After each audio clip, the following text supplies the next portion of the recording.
Ilohiy adolat bor do'stlar.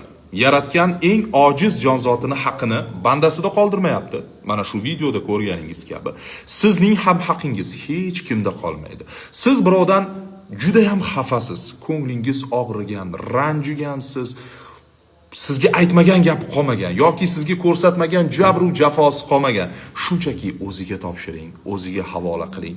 Mana shu ayol va mushuk qissasi kabi sizning ham hayotingizda yana bir masalni ko'rsatib qo'yishga qodir bo'lgan zot u. Bu kungacha nimalarni ko'rmadik? Tarix bizga nimalarni so'zlab bermadiki, biz ham tarixga aylanmasak. Shunchaki mazza qilib, kulib yashang. Hayotda har narsaga ham kayfiyatingizni tushirmang. Arzimaydi hech narsa mana shu umringizni bo'lar bo'lmas narsalarga qurbon qilishingizga. Doim tabassum qiling. Hayotdan rozi bo'ling, xursand bo'ling. Eng muhimi, salomat bo'ling.